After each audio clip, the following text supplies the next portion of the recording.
आप सभी को ये चीज़ बहुत अच्छे तरीके से पता चल गई है कि बजाज ने अपनी पल्सर 125, पल्सर 150 या फिर 220F को काफ़ी अच्छे अपग्रेड्स दिए। बट इन अपग्रेड्स को अगर आप देखोगे तो एज सच ये बहुत मेजर अपग्रेड्स नहीं है। मतलब कॉस्मेटिक चेंजेस जो है वो किए गए हैं, चाहे हेडलाइट्स में हो, थोड़े बहुत फीचर्स लाइक एलईडी इंडिकेटर जैसी चीज़ें, एलईडी हेडलाइट जैसी चीज़ें जो हो आपको ऑफर करी हो।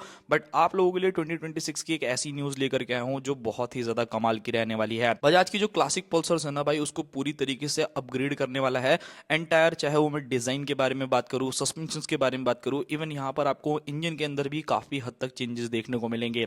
अब ये चीज़ कैसे निकल करके आ रही है, आप लोगों को बजाज को यूज़ करते हुए ना जाने कितने टाइम हो गए होंगे। एंड अगर मैं क्लासिक पल्सर्स के बारे में बात करूँ तो लगभग इंडियन मार्केट के अंदर ये बाइक जो हो लगभग 20 से 25 सालों से राज कर रही है। एंड अभी तक अगर मैं बात करूँ ना तो बहुत बड़ा अपग्रेड जो है वो ऑब्वियसली नहीं मिला। स्पेशली अगर आप आज के टाइम के पल्सर 125 को देखोगे जो क्लासिक आप लोगों की आती है, सो यहाँ पर कंपनी ने जो फैसले लिए हैं कि इस बाइक को जो है वो अपग्रेड किया जाए with new suspension setup, new colour combination, updated suspension and और भी मेजर चीजें जो हैं वो आपको इस बाइक में मिलेगी। सबसे पहले आप लोग ये आर्टिकल जो है वो पढ़ सकते हो जो कि रशलिन ने अपलोड किया है। एंड ये आप लोग ऑब्वियसली पढ़ सकते हो। अगर आप लोगों को लग रहा होगा कि मैं फेक बता रहा हूँ या फिर मैं ऐसे ही बता रहा हूँ तो ये चीज जाकर के आप चेकआउट कर लेना।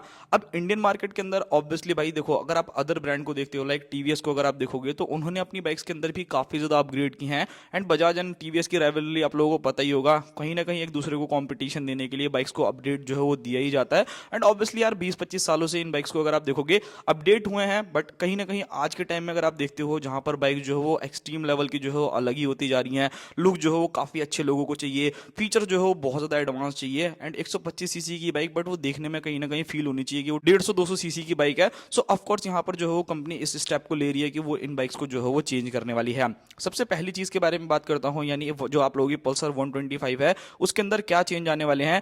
इस बाइक को अगर आप लोग देखते हो तो अभी तक इस बाइक के अंदर ना डुअल क्रेडल फ्रेम जो है वो यूज किया जाता था कंपनी की तरफ से, जो कि थोड़ा सा बाइक को जो है ऑफकोर्स हैवी बनाता था। थोड़ा बहुत अगर आप स्टेबिलिटी में देखोगे तो वहां पर हल्के फुल्के जो है इश्यूज आते थे। एंड मोस्टली जो है वो बाइक काफी ज्यादा भारी थी, पावर फिगर्स भी जो थे ठीक ठाक थे, बट वो कहीं ना कहीं बाइक के भारी हो जाने की वजह से जो पावर टू वेट रेशियो था उतना ज्यादा अच्छा निकल करके नहीं आता था।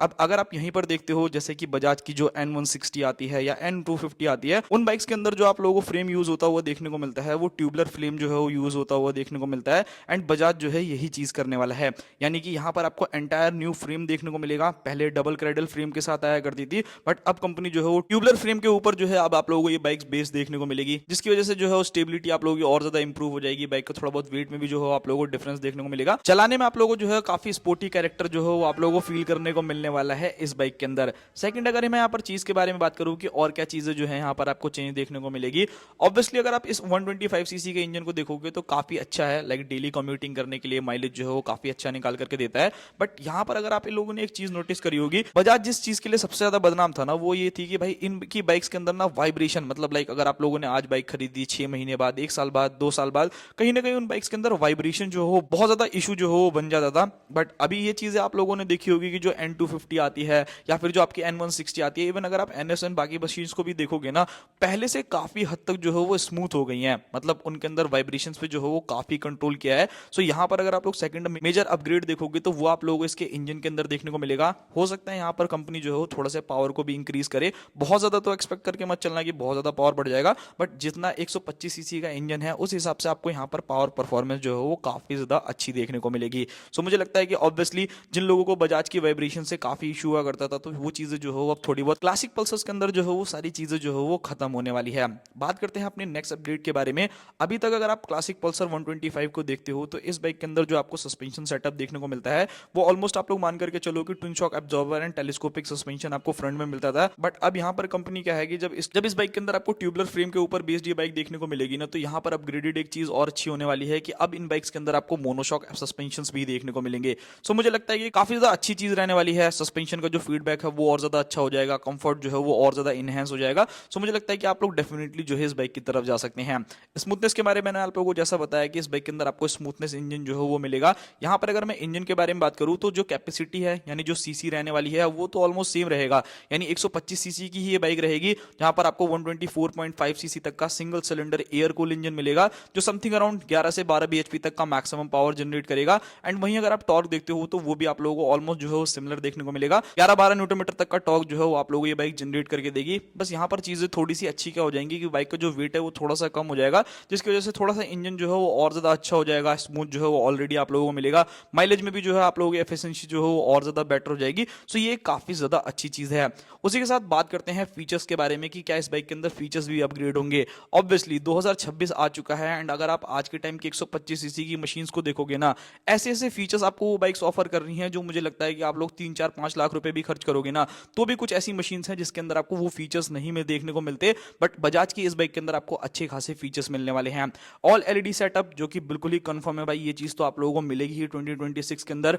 डिजिटल मीटर में भी हो सकता है कि यहाँ पर एक और अपग्रेड देखने को मिले, थोड़ा सा और जो है इन्फॉर्मेटिव आप लोगों को डिस्प्ले यहाँ पर ऑफर करी जाए। 11-12 लीटर का फ्यूल टैंक मिल सकता है, turn by turn navigation, Bluetooth connectivity, USB charger, gear indicator, मतलब ऐसे बेसिक फीचर्स जो कि आप लोगों को आज के टाइम में किसी भी नॉर्मल बाइक्स के अंदर देखने को मिलता है, वो सभी फीचर्स आप लोगों को इस बाइक के अंदर देखने को मिलेंगे। अब बात करते हैं ब्रेकिंग, टायर एंड सस्पेंशन के बारे में कि यहाँ पर आपको क्या क्या चीजें जो है वो चेंज देखने को मिलेगी। देखो बहुत ज्यादा एक्सपेक्ट करके मत बैठे रहना कि बहुत सारी चीजें यहाँ पर चेंज होंगी। ऑब्वियसली जिस हिसाब से ये 125 सीसी की बाइक है, ठीक ठाक जो है वो ब्रेकिंग, ठीक ठाक टायर जो है ये ऑफर करती है। सो वहां पर कंपनी भले चेंज ना करे, बट हाँ सस्पेंशन में अगर आप देखोगे तो फ्रंट में भले इस बाइक के अंदर आपको टेलीस्कोपिक सस्पेंशन देखने को मिले, बट यहाँ पर जो रियर सस्पेंशन रहेंगे ना, वो आप लोगों को यहाँ पर प्रॉपर जो है वो मोनोशॉक एब्जॉर्बर्स देखने को मिलेंगे। सो ये काफी बेस्ट चीज है। ब्रेकिंग के बारे में बात की जाए तो 240 mm तक की जो है आपको फ्रंट में डिस्क एंड 130 mm तक की जो है वो रियर में डिस्क ब्रेक 130 mm की जो है वो ड्रम ब्रेक आप लोगों को पल्सर 125 के अंदर ऑफर करी जाने वाली है। एंड हो सकता है कि आने वाले 2026 में आप लोगों को इस बाइक के अंदर सिंगल चैनल एबीएस भी जो है वो ऑफर हो जाए।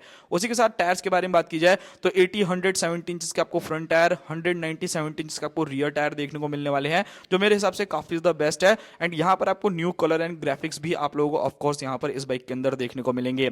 सबसे पहली चीज आप लोगों को पता होगा कि कोई भी कंपनी जब अपनी न्यू बाइक को अपग्रेड करती है या फिर बिल्कुल पूरा अच्छे से अप जनरेशन लेकर के आती है, सो वहां पर प्राइसिंग भी आप लोगों को थोड़ी बहुत ज्यादा देखने को मिलती है। अभी स्टिल आज के टाइम में अगर आप पल्सर 125 के टॉप मॉडल को देखोगे तो समथिंग अराउंड 1,07,000 रुपए के आसपास में कॉस्ट करता है। सो ऑब्वियसली आप मान करके चलना 5-7 हजार रुपए जो है इस बाइक के ऊपर इंक्रीज हो जाएंगे। एंड वहां पर जो चीजें आप लोगों को देखने को मिलेंगी, तो इतने पैसे जो है मुझे लगता है कि वर्थ रहेंगे, बिकॉज आपको बिल्कुल ही न्यू लुक्स देखने को मिलेंगे, न्यू डिजाइनिंग आप लोगों को बाइक में मिलेगी, न्यू फीचर्स देखने को मिलेंगे। सो कहीं ना कहीं इतने पैसे जो है वो खर्च करे जा सकते हैं। अब बात करते हैं लॉन्च डेट के बारे में। तो देखो जैसा मैंने आपको वीडियो के स्टार्टिंग में ही बोला था कि आप ऐसा सोच के मत चलना कि 2026 में ही ये मशीन आने वाली है।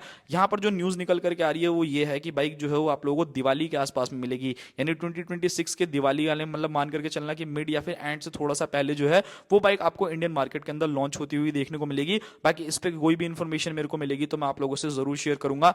आप लोगों को क्या मानना है भाई कि क्या पल्सर 125 को स्टिल एकदम सेम टू सेम ऐसे ही चलने देना चाहिए या फिर इस बाइक की जो है न्यू जनरेशन इंडियन मार्केट के अंदर लेकर के आनी चाहिए बजाज को? बिकॉज अगर आप बजाज की बाइक्स को देखोगे ना तो देखो N250 छोड़ दी जाए, N160 छोड़ दी जाए, इसके अलावा कोई भी बाइक को देखोगे लाइक RS के अंदर भी अपग्रेड्स करे, ठीक है थोड़े बहुत आपको चेंजेस मतलब टायर वायर में चेंजेस देखने को मिला, टेल लाइट चेंज कर दी, बट मुझे लगता है कि भाई अब ना पूरी की पूरी डिजाइनिंग को चेंज करने की जरूरत है कहीं ना कहीं। मतलब लोग थोड़ा सा और एक्सपेक्ट कर रहे हैं, बिकॉज इनके कॉम्पिटिशन में अगर आप देखोगे ना तो ऑलमोस्ट सभी ब्रांड ने जो है न्यू न्यू बाइक जो है वो ऑलरेडी लेकर के आ चुके हैं। सो बजाज को भी जो है स्टेप उठाना चाहिए। बाकी मिलते हैं किसी और नेक्स्ट वीडियो में, और कोई इन्फॉर्मेशन मिलेगी तो मैं आप लोगों से जरूर शेयर करूंगा।